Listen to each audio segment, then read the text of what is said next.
Hey everyone, welcome back to Littleroot Lessons. As you can see, Carter is not here today. Again, he had a small family emergency, so I am joined by Rho and Papi. What's up, guys? Long time no see. I Hey, feel like it's only been a month since we last did this. hey, You, what's you up? saw me last week. I'm about to say I saw Rho last week, but Papi we saw That was just in January, so I a little think. bit over a month, not quite as long. But Yeah. I hope you all are ready to talk Regulation C because that's what we're talking today. Have you played any yet, or have you guys just been out of the loop I like I played, am?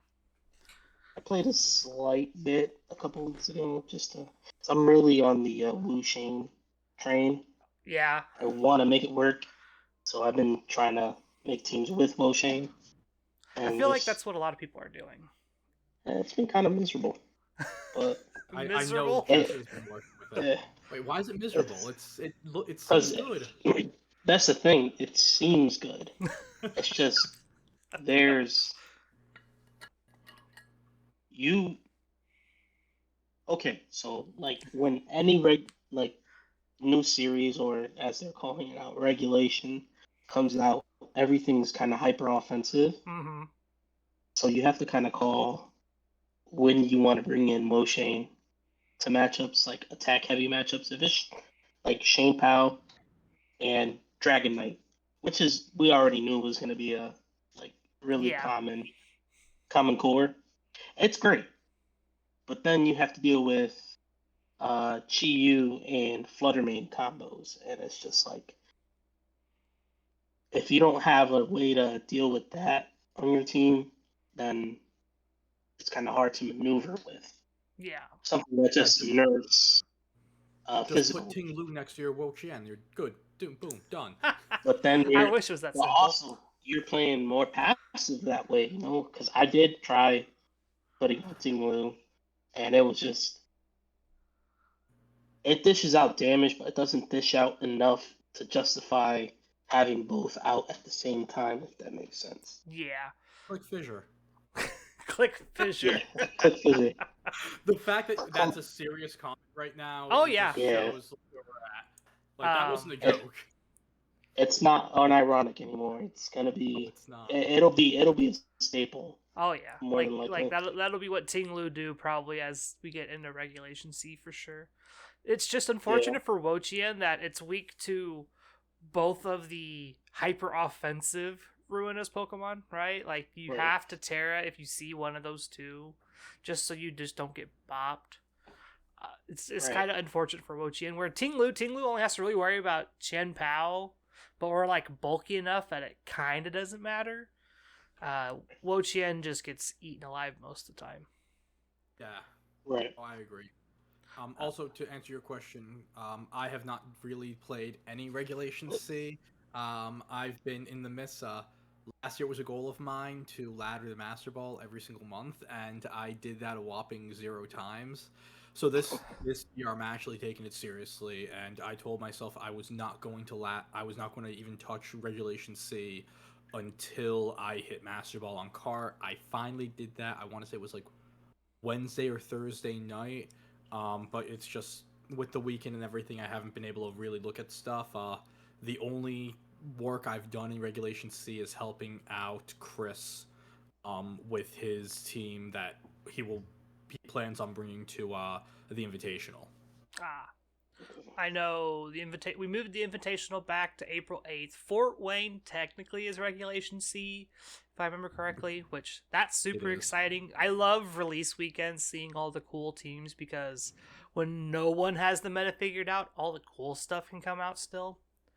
Right. Um, I also have But been working. I'm Go ahead. sorry, No, go ahead. but honestly, like the meta is kind of established because I mean, you remember back when Showdown released battle Our stadiums? pre-series, yeah.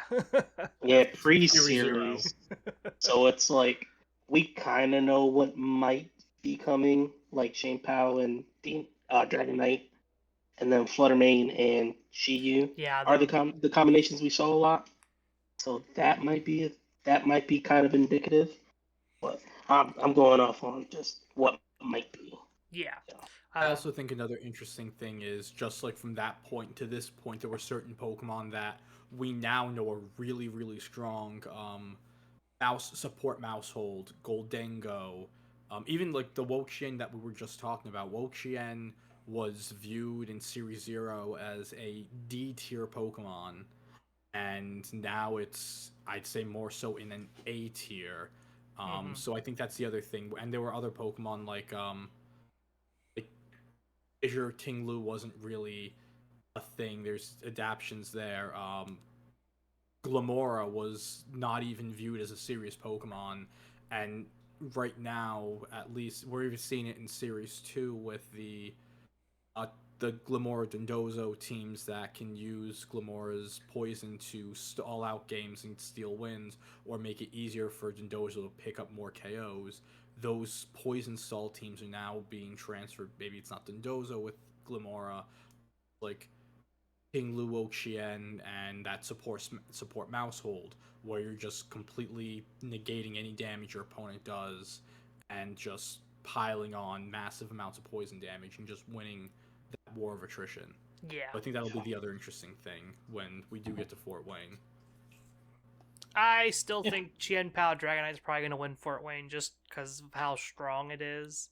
It's a hard duo to crack unless your whole team is dedicated to being able to beat it. Yeah, because Dragonite was already really good, and now it's. Like Dragonite has become an all-star in the past 2 series or regulations or whatever you want to call them, and the fact that it now gets its buddy in Chien Pao to just kind of run people over means it's just going to be worse trying to deal with it. Yeah. It's that 27-year glow up. Shout out to all the old heads playing VGC. Yeah, right. Everybody loves Dragonite now. Yeah. I haven't really touched Regulation C at all. I've been doing stuff for the deep dives, and I was working on Bauer Dad's like team building challenge for Team Lu, but I hit Master and Unite, so I did something with my time at least. There we go. Yeah, that's sick. Got all the rust shaken off. Yeah. I've been playing a lot of Goodra and Unite. That's been my go-to right now. I'm gonna just play Goodra if they'll let me, and we just kind of just walk into team fights and become this unkillable monster. And that's just kind of what Unite is right now, is these giant death ball fights that are hard to navigate but fun to play in. Right. I mean, the Pokemon that Carter forgot was in. Yeah, forgot was in the 9, game. even though he was the team featuring it. I know, right? So you gotta call Carter out, like, we call him out like every couple days or so for forgetting about Goodra. Dad's favorite Pokemon, just forgotten. I need to get Dad to play Unite with me now that Goodra's out. Yeah, I think he might, actually. He might. Okay. So, we've talked a little bit about all the ruinous Pokemon. Thoughts on all of them. They're all playable in some capacity for the most part. Wochien probably being the least playable of the bunch, unfortunately. Yeah. But my personal pick for best Pokemon is Tinglu. I think Tinglu is probably the most set up for success in terms of ruinous. Just because you have that ground coverage that's very, very good. You have dark coverage, which is decent. Lowering special attack is something we don't get easy access to, so being able to have that on a Pokemon that just is there is good. So, that's my vote. That's my current frontrunner vote for best ruinous Pokemon. I agree for all those reasons. For me, it's a little different. I like Chien Pao a lot, just because. Not so much to you, because what is it?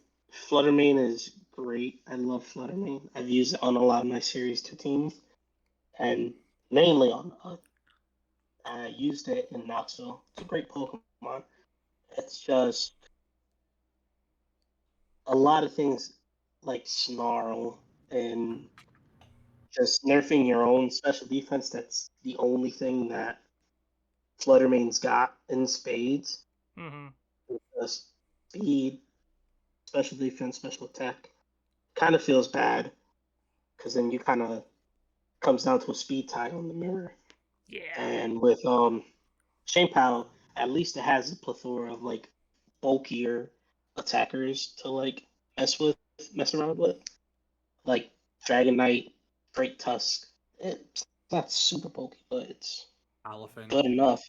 Yeah, Palafin. It's got a Just lot of things it can like kind of build around, and usually those don't do so bad because I've been running bulky balanced stuff for the rest of series 2 just to stay kind of sharp going into series or regulation C. And like those mons can take a lot of damage even on the special side. So it's like Chiyu's fine if it's next to Fluttermane. There's not as much special attackers that don't suffer from being super frail, being just yeah. glass cannons, as opposed to the physical attackers that are much more bulky. I think the Qiu team. Chain Power is like my front runner for first place best runners. I honestly think the Qiu team that is the most interesting. It was like an early Sunroom look. I think Neil VGC talked about it for a little, and it was like Sunroom with Qiu, and it featured um, for Farigarath as its Trick Room setter, but also being able to sit there, stop the priority moves, which is the big calling card of the Chien Pao physical hyper offense teams, and having Chiyu support by debuffing the special defense to make your Terra normal hyper voices hit really strong. Like that was something that I might play around with. The team I actually hit Master Ball with was a Sunroom team built by Conkeldonk. I finally was able to play a Sun team without my brain melting.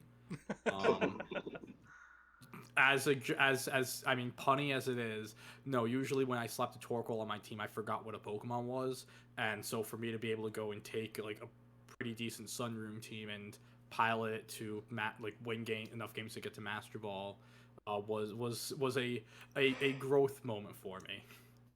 Yeah, that's I funny. think I think Chi-Yu struggles from the fact that it's very one-dimensional compared to most of the other Ruinous Pokemon. It is. Right. I know Xian Pao has decent coverage. Ting Lu has some decent coverage. When I did the Chi-Yu deep dive, I was going through. I was like, "Wow, we really are only just like fire and dark and a ghost type move, unless you want to play Yeah, so psychic." I Like, think Chain Power gets Icy Wind too. yeah, Qian So Pao's got speed control utility. I think it's got Sacred Sword for Yeah, it decent does. coverage. It has Like, Haze for Dondozo. like Qian it's got Pao's a got a lot of lot. tools. It does. Yeah. Ting Lu's got just as many, like being able to access to things like body press and heavy slam. You have access to snarl, which is very very powerful. So there's a lot that Ting Lu and Xian Pao offer Regulation C, where kind of Wo-Chien and Xiu kind of feel very one facet kind of a Pokemon. It's like Wo-Chien's this stall grass type, and then Xiu's this fire special attacker, and that's pretty much all they get to do. No, you did say, oh, if you want to play Psychic on Chi-Yu, and three of the five Pokemon I picked for our exercise are weak to Psychic.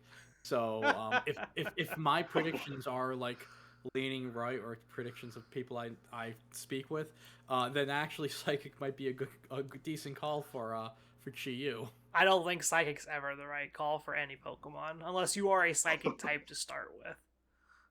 Yeah. So you guys wanna Yeah, hop into this let's exercise? talk about some Regulation C glow ups here. I know I picked 3. Only one of them is weak to Psychic. Yeah, I picked 3 as well.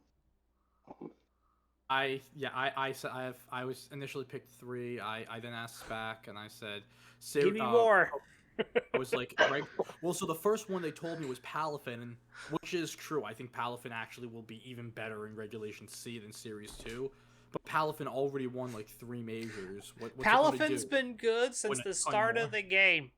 Exactly. Right. So like that's why I was like looking at some, and I had and then they gave me a few that I really liked, including one that Chris and I worked with earlier on that I think we just might not be smart enough to be the people to figure this one out. So who wants to go first? Not it. And I can go first. That's fine. I'm on the pod too much, man. You go first. Excuse me. All right. So looking at Showdown, I picked my first is Gallade, just because of sharpness. I think is pretty good, and so is Justified compared like not compared, but considering that the Ruin Mons are all dark. Yeah. You have Ruination, which is going to be a really big move that they're all going to carry. It's just Super Fang, and it halves the opposing Pokemon's HP value or whatever it's at. And so I think if you switch it in with like Justified and give Delayed that stage one on get attack, that boost, yeah. Yeah, get that boost, or like a lot of them may be carrying Snarl just to be more like, say, Chi-Yu will have it into the same like mirror just to kind of hamper Yeah. during that mirror match, and so yeah, I think Justified is great. Sharpness is going to be sharpness, and because Yeah. almost all of Galade's moves are like cutting Sword moves. moves. Yeah, they Yeah. all almost get boosted by sharpness, I think. Pretty much all of them. Right. So why not like run sharpness, and you get Sacred Sword, you get Psycho Cut, you get Leaf Blade, you get Air Cutter, you get like Air Slash. Sharpness essentially is just a free choice band, right? Yeah. Right, Uh, it's just a free choice band. Yeah. Yeah. Doesn't And block your moves. right. And it gets a stunning amount of like high critical chance moves, which is kind of sick. So I think it'll hit into a lot of them, even if they Terra for like massive damage. And granted, I think it's neutral damage from dark Justified will be types. neutral. Yeah, it's neutral. Yeah, Justified will Because be you're neutral. psychic Yeah, fighting. right. It'll be neutral damage, so it's not like losing out to them, except for maybe Fluttermane hitting it with With Shadow Ball yeah. or Dazzling Gleam or something, or like Fairy type moves or it getting burned. But even if it gets burned, it still gets like the moves that give it a high critical chance. Just ignores the burn at that point. Exactly. So it's like it won't suffer so much from and I think it'll, like you guys said, glow up really well. Yeah, into I definitely the agree with what meta. you're saying. Yeah.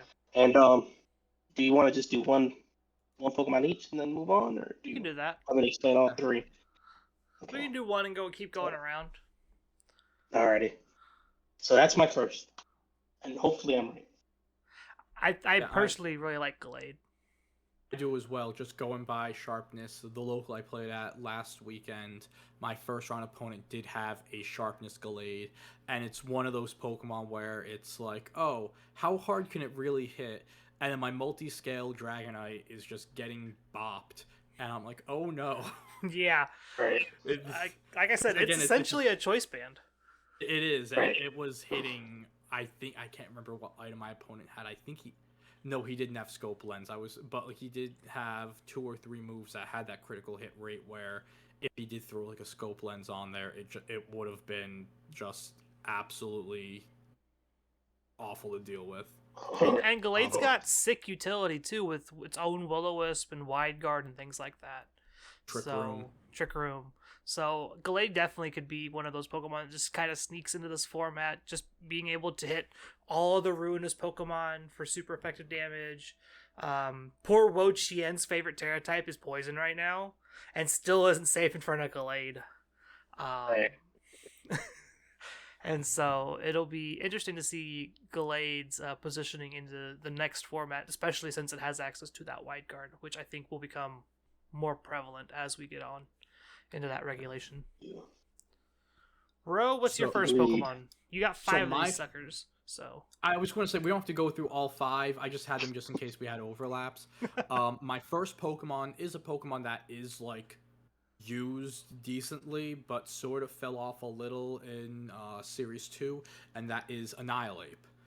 So a lot of the same reasons, I think fighting typing is going to be very good because all 4 ruined Pokemon are going to be used a lot, and then some of the non-ruined Pokemon such as Dragonite, Dragonite's really going to like going into Terra Normal now instead of the Terra Flying that it's been playing. Even Arcanine's going to start using Terra Normal more. We're going to see more offensive Arcanines.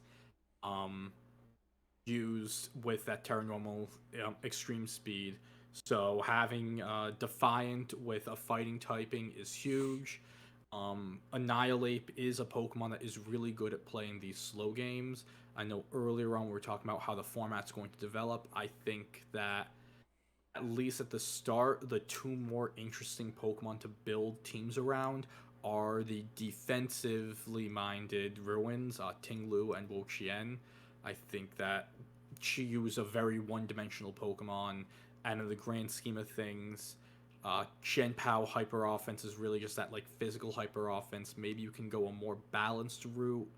Like you could do a Shenpao Tinglu like balanced physical hyper offense, but still, it's these slower games are really good for Annihilate. It's a Pokemon that just loves to sit there, hit things, take hits, and then hit it back even harder. And Drain Punch being able to threaten every single one of the Ruin Pokemon is just absolutely massive. I think that you're going to see Terra Fire on it to ignore burns, or even Terra Poison as a way to counteract the Poison Stall that I was talking about earlier, the Glamora Double Ruin teams, or even the Glamora Dozo teams. So yeah, I think Annihilate's going to go from like a Pokemon that's currently been maybe just outside the top 20 in usage. I think that like for when we're going to see a top 12 usage. That's a ballsy call there. I personally don't think Annihilate's going to be all that great in terms of fighting types. Mainly just because what it does now isn't a fighting type job. It's just more of a ghost type job. Yeah. The fact that your signature move is resisted by all the ruinous Pokemon is a little bit worrisome. And the fact that none of their abilities trigger Defiant is also a big thing. Okay. I think what you just said though, you're forced if with them not they resist the Rage Fist, but they're also weak to the Drain Punch. And so if they don't want to be hit hard by the Drain Punch, you force them into a Terra where maybe you aren't getting the super effective ghost damage, but now you're getting neutral damage Rage Fist. And we all know that once an Annihilate has taken a hit or two, even those neutral Rage Fists, especially if you've gotten the bulk up off beforehand, are able to do a lot of damage into these Pokemon. I just think it's been waiting for a slower meta, and I think that Regulation C is going to be a slower meta, contrary to the special event we had today, where you had 3 games and a best of 3 all go to time. This is a fast-moving format, and that's made it difficult for Annihilate to really do what it wants to do. But I think that just at least at the start, Regulation C is going to be like the format for Annihilate to do its thing. I'll tell you right now, Annihilate 252 Adamant doesn't even 2-hit KO Tinglu with Drain Punch. I mean, I'm gonna piggyback on Angelo, but I think he's right. Like, you're gonna force the Terra, even though it doesn't take super effective damage from either of the Ruin Mons. It threatens him pretty well with Drain Punch, and you don't even have to run Drain Punch. You can run Close Combat, and it'll be the same thing. But like, I think he's right. Like, maybe Tinglu threatens it if it tears into fire, because Tinglu is ground type. So like, we gotta be mindful of that. But yeah. I think it's fair to say, like you said earlier, Carl, like a lot of fighting types are gonna see a huge like resurgence. If Yeah. not that, like fighting coverage is gonna be huge. So, like, I can agree with Ro here, Angelo. Ting Lu's the one you're gonna have to be scared of for the most part, and that's the one I'm worried Yeah. about the most for most people, is being able to hit this thing. Drain Punch is guaranteed 3-hit KO. Yeah. Like, Even then, like there is no you're role for the 2-hit KO. I don't think you're using Annihilate to just be like, hey, this is gonna KO everything on this team. This is just gonna chip enough, because once Tinglu's chipped enough, it's in range of literally anything else. So Yeah. like, I think, and it doesn't do anything to it really, besides threaten stopping tantrums and what is it Ruination's the scary lower, move. yeah, Ruination is Ruination. a scary one. Ruination is very scary. It's gonna Yeah, be very that's the scary one on, that's scary for but it's Annihilate in everything. general. But it doesn't like cut its attack. It cuts its special attack. Which Yeah, who so cares? It's Annihilate. So Yeah. I don't know. we will see. No, Pretty much Annihilate. Yeah. knowing my luck at Fort Wayne, it's going to be 13th in usage. Because I mean, predictions. I was almost right about my movie prediction. It was just a Netflix TV show, because not even I can guess that. But I was in the general vicinity. Yeah. So, moving on. What is your first Pokemon? My first Pokemon is also a fighting type. I picked Breloom. That is one of the Pokemon that's on my list.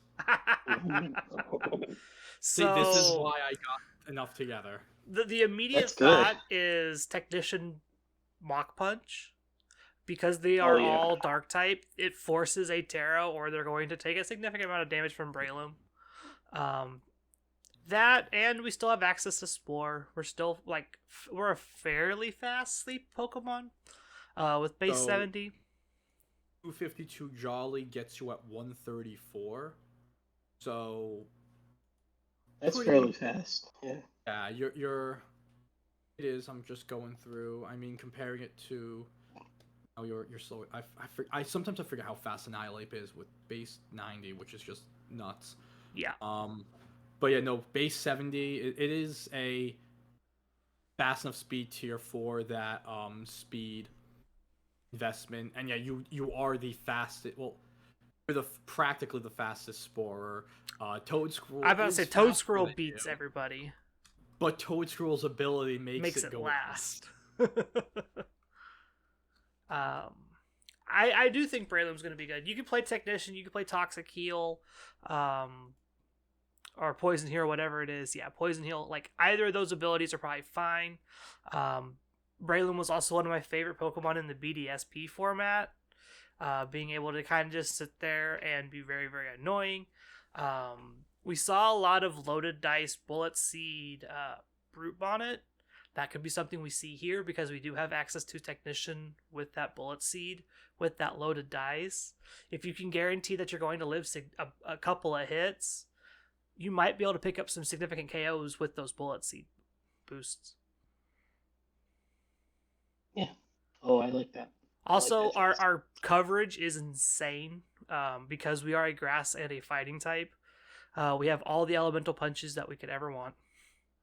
That being specifically Thunder Punch, because that's the only one we really want. We have access to Rock Slide and Rock Tomb and Stone Edge.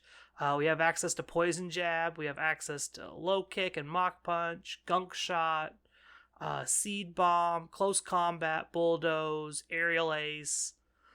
And if you want utility, you have access to things like Charm, Feint, obviously Protect and all that jazz. You also have access to Toxic, which is something that may or may not be usable when it comes time to looking at more stally things like the Wo-Chien and other Pokemon of that nature. One thing that is a little bit of a disappointment, I just looked it up. If you run max speed with Scarf, you still don't outspeed Timid Bundle, Chien-Pao, or Timid Bundle and Flutter, or like Jolly Chien-Pao. you're just a few points of speed behind. I was thinking like being able to even just be a Scarfmon and just put out super fast spores immediately. That is something that would be really great to put out as well. The best part is you just hit them with Mach Punch and they go down. Either that or they Yeah. Terra. That's good. That's good. I'm about to say, I do like Breloom. Breloom's cool. yeah, Breloom is, I think, like Terra Steel Breloom might end up being super duper popular just because it removes your psychic weakness, removes your flying weakness. You would naturally be resistant to ground, so you wouldn't have to worry about people focusing ground type attacks into you before you Terra. Things like that can be very, very, very, very good for Breloom. Yeah, I like that. That brings us back to Papi. Okay, it's gonna be more of the same. I picked Iron Valiant. Ooh, okay, so Um, I have a lot of thoughts on just- Iron Valiant. We already said all of our thoughts on Valiant. If you want to hear our thoughts on Iron Valiant, go back to the episode the three of us did Yeah. a few months ago. And I will Yeah. repeat them all again here. I am more open to Iron Valiant than I was in January, and I'm willing to listen to be even more open to it right now. So, it gets everything Gardevoir and Gallade get, Mm-hmm. with like just move coverage and utility. It's like wide guard, skill swap for some reason. Yeah, which If is you wanna weird, do that. right? Yeah, which is a little weird, but it gets Trick Room, it gets Thunder Wave, it gets let me see, I'm looking at it here. It gets Faint, it gets Endure, it gets Thunder Punch, it gets Icy Wind, it just gets a lot of things that you'd want out of any offensive mon, except for it's not very bulky. Yeah. And that I think that was our problem with it in January. It was that it's a very frail attacker and you don't know what to do with it. But just like I thought in January, it's a great mixed attacker. It doesn't care about Ting-Lu. I don't think it cares about any of them nerfing anything of it or nerfing the rest of the mons, because it not their ruin abilities affect their partner mon as well. So you're not getting the negative effects because you could do whatever you want with it. It just becomes frailer, really. And then you just put a focus sash on it or something that'll make it kind of survive that hit, which I think is going to be pretty hard. But Oh, you said it right. It's a focus sash. yeah, it's just a focus sash. Your best Valiant is not living anything Yeah. still. Your best Right, variant is still so- probably going to be Sash. So like at 252 attack or just a mixed attack, it just I think it's gonna hit everything, all of those ruin mons very hard. And the very worst quality of it is that it's frail. But Yeah. it's not gonna care. It's really not gonna care about those nerfs. Because if you give me Ting-Lu, okay, let me hit let me see. Is it Sacred Sword? No, it gets It's a Drain Punch, Close Combat. I Brick think Break. it has Brick Break as well. Yeah. Yeah. Let me just hit those moves. Or if you're gonna bring out O'Shane, okay, let me hit Moon Blast then. Or I think does it get Focus Blast? You It gets get Focus Blast as well. I think do you get Aura Sphere? you do. You do get Aura So Sphere just as use well. Aura Sphere. Yeah. It just use Aura Sphere. I Or like. if you want I to do a little think damage, special attacking Iron Valiant might actually be better than the physical one, just because Ting-Lu's the Pokemon you're not looking to check. It's the other three, right? yeah, but you're always gonna kind of it's open team sheet, so there's no really big Yeah. guessing game. but like you're still gonna have like a problem guessing which move is it gonna hit me with, which ruin mon do I put in here to kind of get the best advantage out of getting it to not hit me as hard Mm-hmm. because it's a mixed attacker. So like that's so I think Iron Valiant's gonna be good. It's like it's gonna be good. One of the It's gonna be fun parts frail, but it's about gonna be good. Valiant is it outspeeds all of them, all the ruinous Pokemon but Qianpao. That's the only one you don't outspeed. Um, so it'll be interesting. Like you could play like a Choice Scarf variant of Valiant, and then you will outspeed Qianpao, and you will pick up the KO against Qianpao, unless until they it sucker punches you. like. Well, you resist Yeah, sucker it's punch. just Yeah. Like you it's just resist, kind you of 4 times resist that sucker punch. Oh yeah, oh my god, for some reason I was thinking it was a psychic type. Wow. Never Yeah, mind. No, you it's fairy you and fighting. 4 time resist that sucker punch. I for some reason it's like Yeah. I completely messed up the That typing. that Okay, choice that makes more band sucker sense. punch is 20 to 24%. That is nothing. it's Into kind of and you're literally picking a move, whether it's Aura Sphere, Moonblast, Break, Spirit Break, and just you just blow it one-shotting up. You just blow it up. yeah. Yeah, I think No, like it's, a special attacking Terra Fairy Iron Valiant playing Aura Sphere, Moonblast, and Spirit Break, or close combat, like playing that mixed attacker, will probably be actually decent.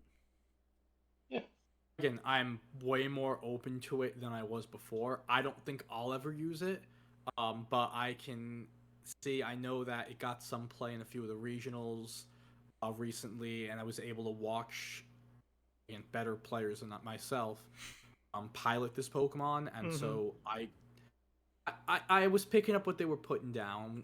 Again, it's not something that I was like, yes, I want to use this, Yeah. but it made me appreciate the Pokemon more. Yeah. It's a good one. I think it's a good one. So All right. I was going to say my next Pokemon is also a fairy. It is my favorite Pokemon, or one of my favorite Pokemons. It's Mimikyu. Oh. So the fairy typing, again, everything we're going to talk about is going to revolve around the ruins or dark types. And so just, again, being a fairy type is amazing. You can run more physical sets, pair it with Qianpao, have it next, like run like a Life Orb set it next to Qianpao, and Shadow Sneak the Flutter Mane before it becomes an issue. And there's one thing solved. But one of the key moves, its key utility moves that I think is going to be a big part of one moment. So again, I think the meta is going to be going slower, and I do think that Curse is going to again turn into a move that's going to be really great. It's going to stop Pokemon like Tinglu and Wo-Chien, more so Wo-Chien than Tinglu, who really enjoy sitting there and stalling things out. When you hit them with a Curse, you're putting them on a counter as well. And what's really nice with Curse and Mimikyu is that when you're not Terra'd, you're using Curse, losing your HP, and setting that Curse up. You get to be a ghost type, essentially. You get to do Curse the Ghost, and then you can Terra away.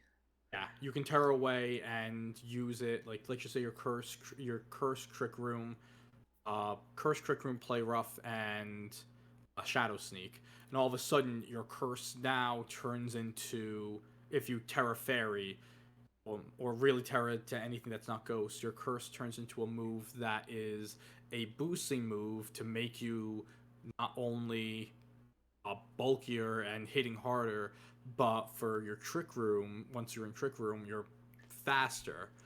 So it really does a lot there. No, I think Mimikyu is going to be seen as a premier Trick Room setter for the Trick Room teams. It's going to be Mimikyu and, again, like Fergiraf, which we talked about earlier, mainly because Fergiraf can stop the priority moves from coming in to make it safer for it to set up Trick Room. But yeah, we're going to see a lot of. I think we're going to see a lot more Mimikyu than we have in the previous series, sans early Series 1 when it did win a major. Yeah. Mimikyu, obviously one of the strongest Trick Room setters Pokemon has, being able to essentially be 2-hit KO proof because you have access to that disguise. It could be very hard for people to just blow you up and then stop whatever you're trying to do. So Mimikyu definitely will see more play, especially as these formats grow in power. That's kind of where you start to see more Mimikyu and more of these other Pokemon that are a little more geared towards higher powered formats, if that makes sense.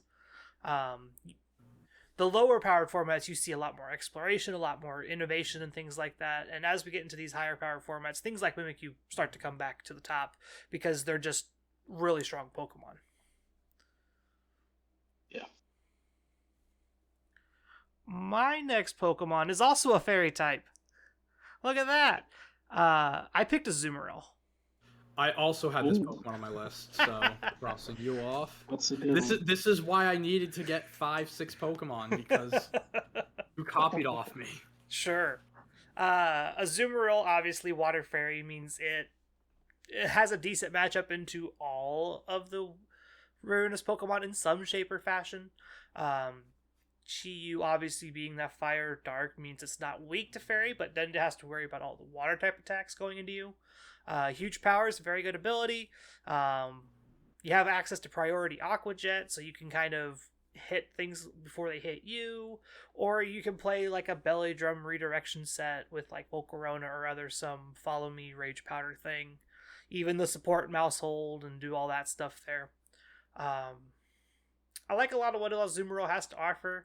We saw it a little bit in Series 1 as like just this bulky water check.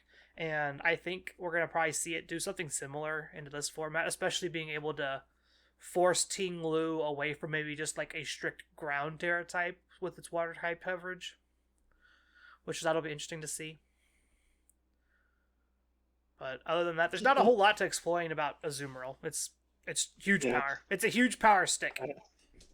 That's all it does.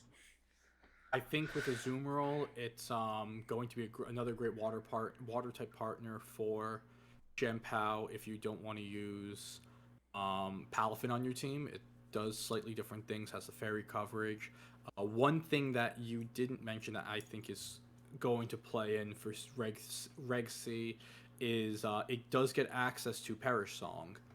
And Perish Trapping, we did see Wolf Glick win with it in Orlando. I think that, again, the defensive ruins, their ability to mitigate damage is really good in Perish Trap, in my opinion, to be able to nerf the damage output that your opponent can put out in like the 3 Perish turns, or really the 1 turn, because you Perish, protect, have a weird turn, and then protect again. Having either Ting Lu or Wo-Chien, whichever one like fits you in that mode more, is going to make Perish trapping a lot easier.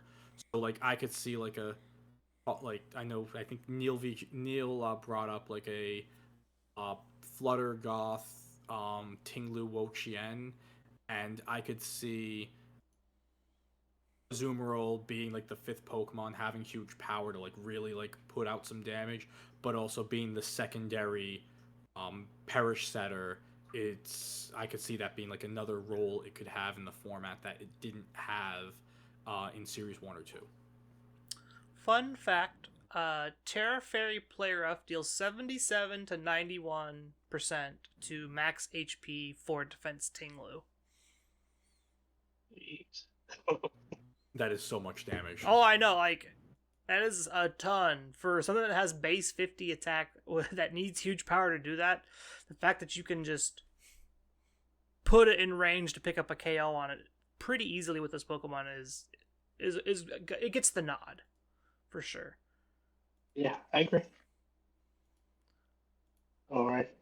So I think my turn again. Yep. This is a callback to our January video again. But my pick is Littleroot. Ooh. And dude. Love to see it. You love to see it. it's kind of insane. If like you just look at it, it's like middling bulky. It's a physical attacker. It gets a ton of like fighting and bug coverage. Oh, the coverage on So Slitherwing is insane. Like I preach this it's every time someone wants to talk about Slitherwing. It's like you just don't play it as photosynthesis outside of attack. Like if you're gonna play for right. photosynthesis, make sure you get your attack boost. Worry about your speed and stuff later. This thing's coverage is so deep, it'll take care of whatever you put in front of it most of the time. Right. And with the ruin mons being what they are, I think your biggest worry is uh just right off the bat, Chi.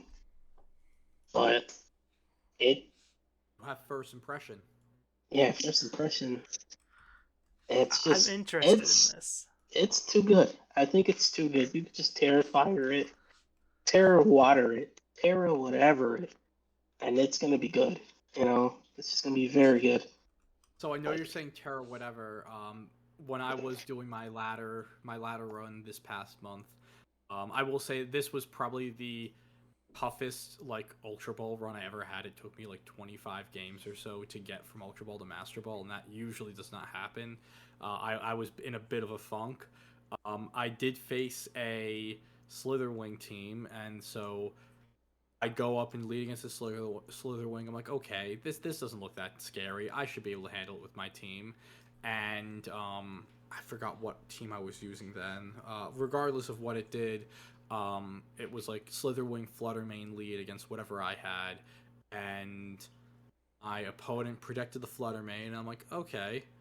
And then the Slitherwing went Terra Ground and used Earthquake because Slitherwing gets Earthquake, Yeah. and yeah, I don't know, like I don't know if it was I can't remember if it was like Booster Energy or Choice Band, whatever it was. I had no Pokemon on the field after that turn, and I proceeded to lose the next turn when my opponent did the same exact thing, or like they switched the Flying type in and pressed Earthquake again. And like I was like, I'm not even mad. Like that was yeah, impressive. it's It was. I saw Terra Ground. I'm like, wait a second, what's? Because it's like I know we talked about all the moves it gets, and then 2 months later you just forget because you don't really see it. Mhm. In my opinion, any Pokemon that has a really strong physical priority move is going to be good this format because Shenpao is good, and like I don't know if you pulled up that first impression calc, Carl, but I have it assuming in if front of me, yeah. like what is it without Swords of Ruin? So, without Swords of Ruin, if you like whatever your item is, if you're carrying Life Orb, you 100% of the time Oko Chi you. And then I think if you throw the Swords of Ruin if you on, throw Swords of Ruin on there and remove the item, you will Oko Chi you. it's Every time. perfection. yeah, no, it's again like initially I thought it was going to be a staple on rain teams. I was wrong there, but I do think it's going to just be a general like good coverage mon. To see bug and fighting, two types that we haven't really seen a lot of, like are now viable types because of everything's going to be based around these ruin Pokemon. Yeah. Right. So Yeah. Solid. I love it. It looks good. It looks good in everything. I'm excited to see if Flutterman does. I don't even care if it does well. I just hope it sees more usage. Slitherwing? I would like to see Slitherman, yeah. No, Fluttermane's going to see more than Fluttermane might see. Fluttermane's going to see so Yeah. much usage anyway. No one cares about that Right. one. Nobody cares about Flutterman. Slitherman. If Fluttermane saw more usage, it would call itself Incineroar. I was about to say, it'd be Togekiss levels of usage. Yeah. So I'm not man. sure. Oh, do Go you have ahead. anything Sorry, to say? go ahead. No. I'm just excited about Slitherman. I'm not sure which Pokemon I'm going to pick for my because I have two. You can talk about both of them. It's fine. I was going to say, Carl, do you have Tauros? No. Okay, I thought I'm not going to go 3 for 3. I'm going to talk about Tauros. That's what I thought it was. That was one I thought of too. Yeah. So I'm going to just I think in general both forms. So Tauros is the role of the Intimidator that can hit the Ruin Pokemon with your close combats, and that is good, and it's a different form of Arcanine. We've seen, again, in Series 1 how good Tauros can be. We mostly saw the Aqua breed doing well. Referring back to Series 0, Gyarados was actually a commonly used Pokemon in those Tinglu balance cores, so Tinglu, Gyarados, Arc, and Amoonguss. I don't think we're going to see as much Gyarados in Regulation C compared to Series 0, but Aqua Breed Paldean Tauros can fill that role of being your Water-type Intimidator that threatens the Ruin Pokemon with close combat to force them to Terra. Blaze Breed, I think, will be the better version. The Fire typing just generally is a better defensive typing into these Ruin Pokemon. You're able to, while you are weak to Tinglu, you're able to burn it with Will-O-Wisp in order to neuter it. You can also burn Chien-Pao if you decide not to just blow it up with either Raging Bull or close combat beforehand.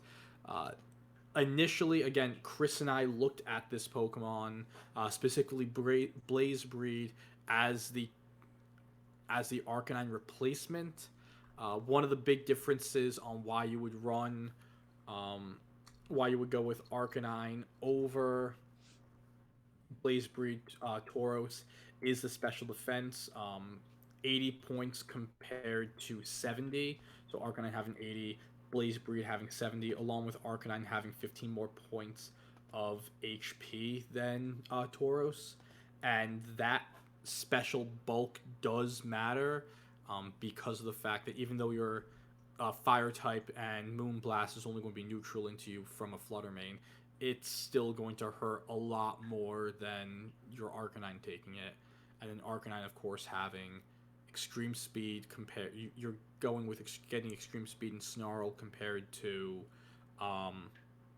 having close combat. But still, I think it's going to be a Pokemon that is going to see a lot more usage compared to what we've been seeing in Series 2. And there will be, I wouldn't be shocked if we find team compositions where, whether it's Aqua Breed or Blaze Breed Tauros, are going to be better picks for your team's Intimidator than Arcanine. I like Aqua Breed a lot, just because you have access to priority Aqua Jet with the Aqua Breed, whereas Fire doesn't really have that priority move. But that's just like my personal preference in that situation. I think I'd give up priority for Will-O-Wisp. It depends on what your team needs, right? That's what I was just about to say. It does depend on the team needs. And you are. Let me see if I'm not going to say this without checking. You are 5 points faster than Arcanine as well, so you do have a slightly faster Will-O-Wisp. You are base 100 compared to base 95, so you do have that little bit of an extra speed there as well. But again, it's that lack of bulk, specifically on the special side, is going to be like one of the reasons why you might go with Arcanine over Tauros. Again, talking with Chris through his testing, that was like the big thing that he noted, where there were certain hits that Arcanine would live, but your Tauros wouldn't. It doesn't mean it's not as good as Arcanine, but it might just, again, be the team composition that we were using. Arcanine would be better regardless. Yeah. Okay. Looking at Aqua Jet damage into Chi-Yu specifically, Aqua Jet is 64 to 75% of its HP. So if you probably either slap a Swords of Ruin next to this, or you go Terra Water, you have a good chance of picking up that Oko there. Just food for thought. You also are speed tied with Chi-Yu if you're playing Aqua Breed. So that's crazy. You could just Raging Bull if they're not Scarf and try to win the speed tie. Yeah. If that's something you're interested in. Coin flips. I mean, you don't die to Chi. You could probably not afford to take a Dark Pulse if you Terra in front of it. Okay. Not a bad. It'd be a good Chi check. That'd be about all you really wanted to do. Is like Water Breed's a good Chi U check. I think the Fire Breed has the same problem because they both resist dark and fire. So I think you want a like solid check for any Ruin Mon on your team. So yeah, let's see here. Yeah, the damage doesn't change. So whether you're Tauros Fire or Tauros Water, it will just determine on how you're hitting it. Okay. My last Pokemon is now Carter's favorite Pokemon to play because it was his most hated Pokemon in Sword and Shield. Grimmsnarl is on my list of Pokemon that will probably see a comeback because what's better than Living Hits is Living Hits reliably with screens. As we lose Rho. I don't know where he went. My computer's about to die. 1 minute. He's just plugging it in. Well, while he's doing that, Grimmsnarl, obviously, Prankster Screens is very, very powerful. Funnily enough, this is a Dark and Fairy type, so we resist a lot of the dark coverage that would be coming out from the Ruinous Pokemon. Cool.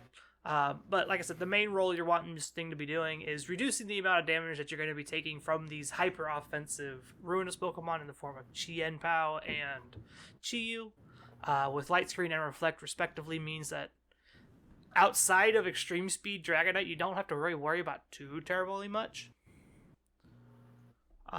Which, that's something easy that you can calc for your Grimmsnarl, just to make sure that you're going to live that hit. Beyond that, you have fairy coverage for all of the Ruinous Pokemon in the form of Spirit Break. Very, very powerful fairy type move for Grimmsnarl. You also have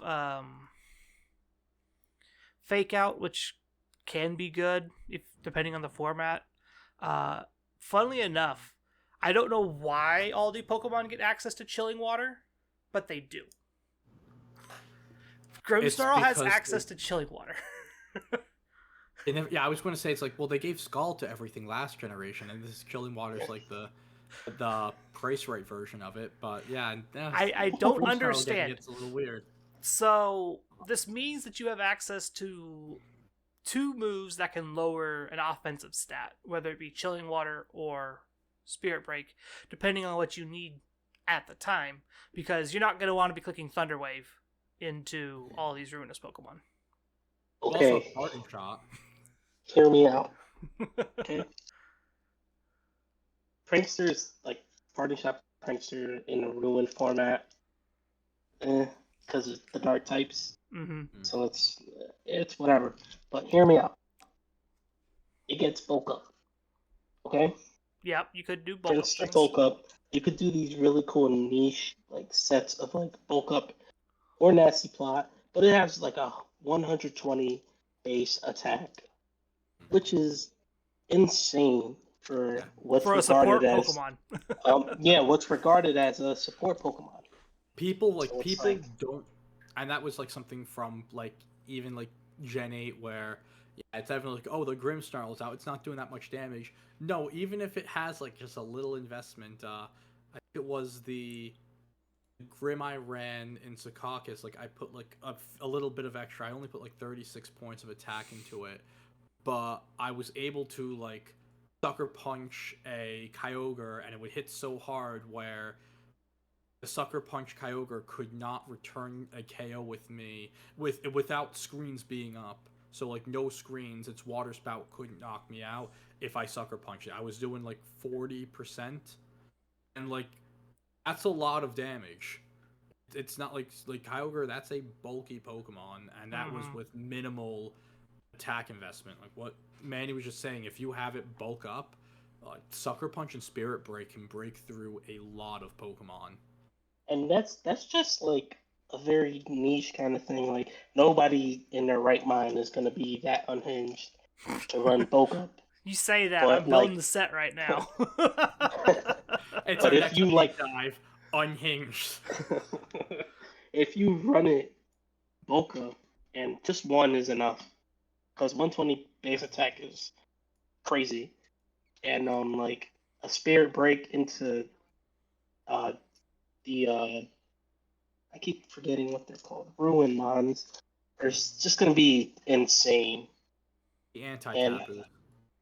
I even think it gets brick break itself as well, and Brick drain. Break, Drain Punch, Drain Punch would probably be better. Leech So Life. like, I'm trying to go through all the physical moves because I know, like, I talk about this all the time for specifically Grimmsnarl because it has a super cool move pool. It's just you never see it because everyone's playing Yeah. Prankster. Well, because the support move pool is also super cool and like does a lot. everything about Grimmsnarl has been great from the beginning.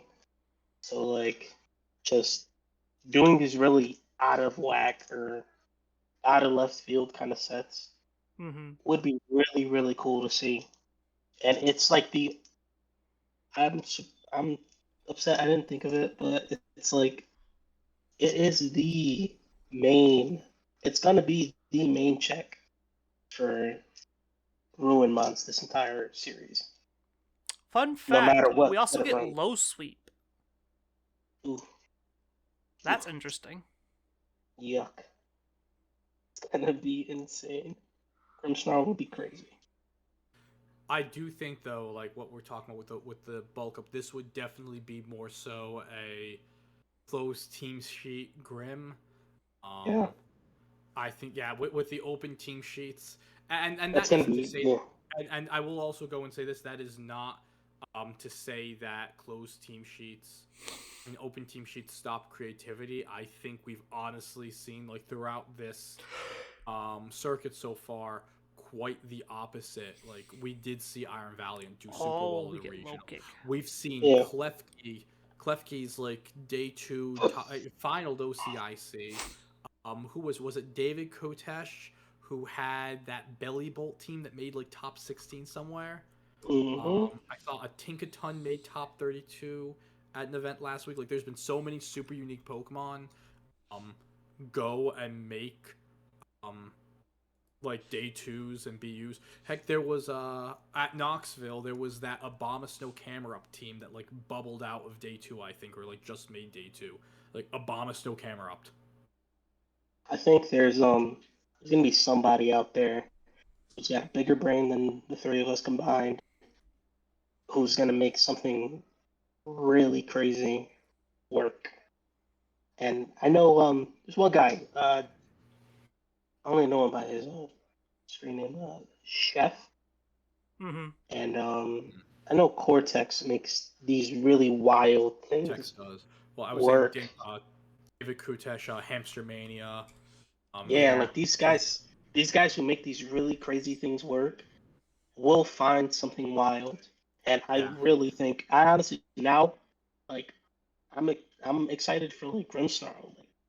Like, there's gonna No, be I something am. crazy someone does outside of the support set that's gonna surprise the heck out of everybody if somebody just does it, you know? Yeah. I do know with the support set, in Series 0, Joe UX9 was running a lot. I think he was using a balanced team based around Grim and was getting a lot of good results. I think he like won a couple Nino tours or something with it. Mm-hmm. So like that we do have that proof of concept of Grimmsnarl being a good Pokemon when ruins are available. Also, again, just to throw this, the VGC fear mongering hype train, when it was leaked that Grim was getting parting shot, everyone thought the game was ruined, and that Grim was going to be Incineroar on steroids. It was going to be like Berry Bond 2003. And now we're talking about it and saying, hey, maybe this Pokemon can see a little more usage. It struggled essentially because the format wasn't as strong as everyone thought we were going to start out with.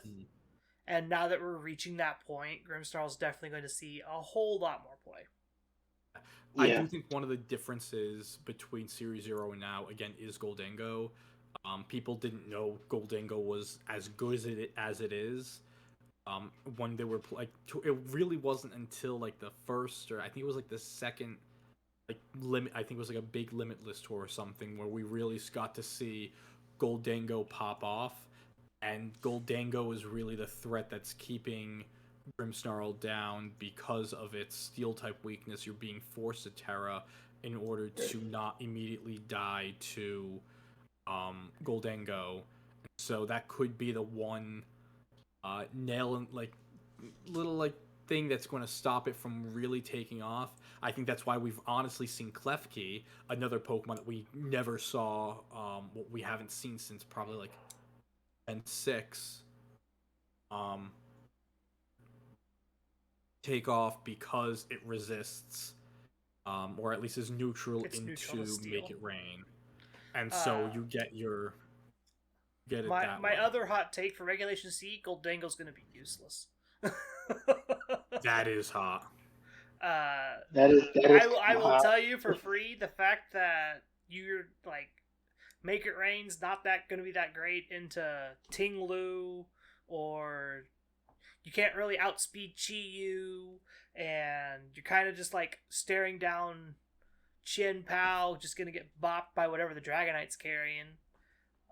You're definitely, even if it's a slower format, those Pokemon are all the Ruinous Pokemon that you're scared of are going to be able to deal significant damage to you, and you're not going to be able to hit them back for significant damage because they either resist you on the Steel side, they all resist you on the Ghost side, and none of them are weak to any of your other real powerful coverage outside of Dazzling Gleam. Oh, okay. Okay. I'm not like opposed to that idea, but that is kind of a hot take. I think Goldango's gonna fall off hard into Regulation C. Goldango has been like the killer, or like in almost these last two formats. It's just been like a staple. Like you don't have to run it. Yeah, you don't have to run it like fast. You can run it bulky now. Yeah, you can run it with a defensive Terra like water, and it'd still be really good. Mm-hmm. It's just kind of crazy, but I'm not opposed to it falling off. Oh yeah, no, we'd all be very happy if it fell off. Yeah, I'm also like, I don't think it's gonna go anywhere. It's just really, honestly, too good.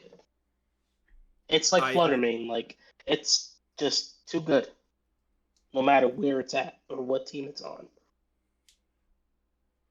So I think what's going to happen is that Goldango is going to fall off out of the top 12, and Annihilate is going to take its place as the best Ghost type. Speak it into existence, guys. Just speak it into existence. Manifest it. Exactly. I want to see some calcs real quick for Goldango. It's just, I know you had one more Pokemon, Rho, if you want to... He's doing a lot, yeah. So one of them, I mean, this was, again, just a general Pokemon I think could do well. Baxcalibur is just one of those Pokemon that people, like, it's always good until we forget it's good, and then it's good again. It's won 2 regionals, and it still somehow, like, falls under the radar for people. Your Icicle Crash is able to 2-hit KO 252 for Ting-Lu, which is really good, and that's if you aren't Terra-ing. So being able to 2-hit KO Ting-Lu, which is a Pokemon that is literally just able to sit there and take hits, is really great for teams. To be able to break that through that Pokemon, because as we've made it very apparent in this episode, Ting-Lu is going to be like the problem Pokemon for a lot of different teams. So Baxcalibur can be the Pokemon you slap on to help break through your problem. And in general, just Glaive Rush is a stupid attack that does way too much damage, and its drawback honestly isn't even that bad. A safe Protect is fine as long as you know that your opponent is able to double into the slot next to it. You're still able to play around that because you know that that's going to happen. And I do believe that, I don't know if it's a glitch or just a feature of attack in the game where if you use an attack, if you get an attack off before Glaive Rush, it resets it. So I think it's like if you go Glaive Rush Ice Shard, then the downside of Glaive Rush just disappears. I think that's still that's how that works. Yeah, That's the thing. Yeah, so That's I the thing. think that's still in the game. I think that's just how it's designed. It wasn't like a glitch or anything. I think it's still in the game. And again, like being able to do that where, let's just say your opponent does double into the slot next to your Baxcalibur, trying to predict your protect and to punish that. You can protect that slot and then get off an Ice Shard, or heck, get off another Glaive Rush, do a lot more damage. There's a lot of amazing Terra types for it as well. We've seen Terra Poison do really well. That one that was on Gavin Michaels' regional winning team. We've seen Terra Ground recently do super well. I believe Cybertron had it on his top 4 Vancouver team, using Earthquake as the coverage move to go with your Terra type. Or you can even go with the Terra Ground, Terra Blast, Terra Electric for an electric type Terra Blast, even just Dragon or Ice for just more damage on your initial stabs. It's a Pokemon that is very malleable, and I feel will be able to fit its way into the meta in some way, shape, or form, whether it's a new, unique Terra type that we haven't tested before, or just going Terra Ice and blowing up Tinglus left and right. Yeah. So, fun fact. Make It Rain from Goldango. So I did everything in my power just to see how much damage this thing will do to Tinglu. At best, you're a 4-hit KO with Make It Rain into Tinglu. Oh. At best. You can have +2 after a nasty plot? At +2, your first one's going to deal 65 to 76. Your second one's going to be able to deal 48 to 57. But that's all we need. But that's if you don't get bodied by the body press. I mean, you could just stay. That's Terra Steel? That's Terra Steel. Oh. If you don't Terra Steel, you do a lot less damage. Alright. Terra Steel, you're at best a 2-hit KO. Okay. Which, it's not even a guaranteed 2-hit KO. Right. So then the next one's not going to get it there, because you lose one from Make It Rain, and so on and so forth. And this is with choice specs, too, so you can't even nasty plot. Okay. So yeah, Goldango's going to have to do some adaptations if it wants to survive this format. So it'll be interesting to see what it does going forward. Maybe if it does like water Terra type. I was about to say that's about the only thing you're not going to get like threatened. Yeah. It's what like about Terra Water. Blast? Let's see here. Terra Water, Terra Blast. Terra Water, Terra Blast. Goldango. Tinglu. Come on, Goldie. Come on, Goldie. Do it, bud. We'll just go with the specs modest set just because it's a little bit easier to get that off. Go to water, find the water, click water. So into 252 HP, 252 special defense, careful Tinglu, Terra Blast with choice specs deals 54 to 64%. There we go. That's enough. That'll convince me. Usage picked up. That'll be top 10. Just don't get hit by Fisher. Just don't get hit by Fisher. I mean, you can say that with everything. What's nuts with Fissure, though, is how well it works with Stomping Tantrum as well. Oh, I know. The Fissure, you're getting, 150 base power Stomping Tantrum. I thought it was 140. So, and like Tinglu has a relatively good base attack, if I'm not mistaken. I'm It's 110. so like base 110. You got the stab. You call it like that grim snarl sort of thing, where it's like, okay, you aren't thinking, oh, this thing's gonna hit me hard, and then all of a sudden, it bops you for a good bit of damage. Yeah. Into the Terra Water Goldango, 0 attack Ting Lu does 58 to 69%. with the boost stopping tantrum. Mercy. Yeah. And don't even get me started on Chi Yu. Okay. Nothing on Chi Yu looked good for it, so I'm just gonna look at Ting Lu because that's one that actually like you might be able to fight. because of the way Chi Yu works, even if you Terra Water in front of it, the Dark Pulse is still gonna take you out. Yeah. Yeah. That's the worst part of it, is you can Terra away from the fire type weakness, and the dark type coverage is just gonna pop you. Yeah. So you can never really safely sit in front of that thing. Yeah. But yeah. Top 10. No, top 10. It'll probably still see play, but it's not gonna see as much as it is now. Goldango top 10. Stick it. Lose its top 10 spot to Annihilate. Different ghost type. Nah, what you want Yeah. is it loses the top 10 spot to Mimikyu. That's what you want. I mean, that is yeah, what I that want. is what you want. If I'm talking just straight up like me being on brand, the only Pokemon that are going to be in the top 10 are Ice types and Mimikyu. And like I'll be able to legally hack Mamoswine into the game before the DLC comes out. Yeah, we got a lot of DLC news getting ready to probably come out here soon. Home should be coming out. Home integration should be starting up here soon. Yeah, I think Home should be soon. I actually, and this is another hottish take. I'm not sure what our Worlds format is. I don't think it's going to be with the Home integration. I think we aren't going to get all of like the Home like integration Pokemon, like the Hisuian forms. I don't think we get those until September.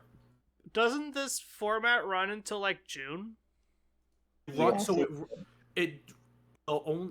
and this is the weird thing. So June 30th is the last day of Regulation C, and that's also day 1 of NAIC. So yeah, there'll be something... Regulation C throughout NAIC. Yeah. So NAIC. Yeah. Then, whatever whatever day 1 is, that's what the rest of the format will be. Yeah. Like the thing is, so it's like after NAIC, the only tournament they have is Worlds. The Worlds format is going to be a brand new format unless they just extend out the Regulation C rule set and play Worlds in Reg C. I wouldn't be surprised if that ends up being the case. I wouldn't either, and I think that would, like, to be quite honest, like, if they just even timed it slightly better where you just added an extra month to Series 1 and Series 2, where you still got Reg C for NAIC Worlds and made that the final format, I think that would have been good. Some people have said that the Paldean Prologue format is going to be the Regulation D, which I think would be an awful idea because that would just turn every single team into either a... Here's my Miraidon plus bundle, here's my Koraidon plus Fluttermane. Yeah. Both have Icy Wind, go get them. Yeah. I don't see that happening, or at least I hope it doesn't happen. Like that's what I expect that format to be, is like, here's all my speed control based on my restricted that I picked. Have fun. Yeah. But Koraidon's bad. Yeah, Koraidon's not that great. Yeah, Koraidon. I don't think it's a hot take either. Yeah, Koraidon just isn't that great. Yeah. The shiny's really cool. I like the shiny a lot. Yeah. No, looks like Toothless. Is not cool. Yeah, like Koraidon just kind of loses to Miraidon, and that's just the even thing. Everything's going to turn into Miraidon Mirror. I know for Paldean Prologue, the big thing was a lot of people were playing Terra Fairy, Dazzling Gleam, Miraidon solely to beat the other Miraidons, and of course just immediately defeat be able to take out Koraidon. So Yeah. let's just hope that doesn't happen. And even if it does, let's hope that that is only played for Worlds, because I don't think any of us are going to Worlds, or at least Carl and I aren't. Yeah, I don't plan on I don't know yet. it. So, Yeah, weddings are expensive, and going to Japan is not in the budget. Japan would be really cool to go to. I know my girlfriend likes Japan.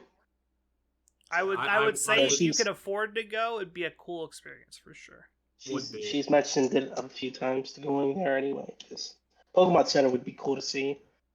And Yeah, that's the thing. I would love to see that. I think they have just- Mario World or something.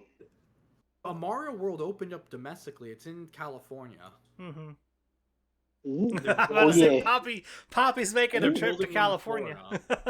Yeah. No, I've I think already Friends- asked Mandalix. There is another regional in Fresno. I'm about to say there's a regional in Fresno. Yeah, In there is a June. regional now. Yeah. Oh, So there you go, Poppy. There's your opportunity. interesting. I think Fresno is very far from where it is. Let me see. Let's be real here. You don't want to go to Fresno anyway. Oh God, no.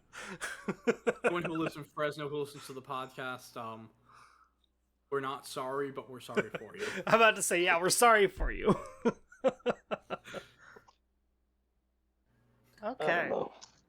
With that, I think that's a wrap on 159. Yeah. I appreciate Oh, it. Excuse me. Y'all, kind of last minute here. Carter's out for a while. I don't know when he'll be Carter's back. having a moment right now. Carter's Yeah. having a moment. I don't know when he'll be back. He might be back next week. He might not be. Depends on how things go. This Yeah. this episode almost didn't even happen because I was about to be laid up in bed for another day and a half probably. So. Oh no. That is our dedication for you guys. 159 weeks straight. Yep. Still going. Still going strong. But that's going to be a wrap on episode 159. Thank you all for listening and taking time out of your day to hang out with us. And if you like what you listen to, make sure to do all the fun YouTube stuff for us. If you're watching on YouTube, like, comment, subscribe. It helps us out a ton. Make sure to go check out the podcast over on Anchor, Spotify for podcasters, whatever they call it now. They changed all of the stuff on that side of the platform because Spotify finally finished the acquisition of Anchor. So I'm going to be calling it Anchor for a hot minute still until I get used to saying Spotify for podcasters. So bear with me on that. Make sure to go check out ourselves on Twitter at LR Lessons, myself at Musical VGC. If you want to go check out Carter, he's at Mr. Missouri 25. Where can everybody find you at, boys? Manny, you go first. I'm about to say, one of you go. Just Twitter, at Papi Cantan. And that's really it. Or Discord, same thing. Yeah. You can find me at Rho VGC. You can find me on Discord, mostly in the Littleroot Lessons server. You can also find me at LR Lessons on Twitter. Like my tweets, make my job easier. I'm about to say, make his job easier, everyone. Go like the tweets from... Retweet my stuff. I know you're reading them because whenever I post anything about the Rumbles, I just get a ton of people in here. And so for all the Rumble folks, hope you stick around, listen to our stuff, like more of my things. Exactly. Cute. Yeah. But yeah, that's going to be it. Have a wonderful week, and we'll see y'all next time. Bye, everyone. Have a great week, everyone. Bye, guys.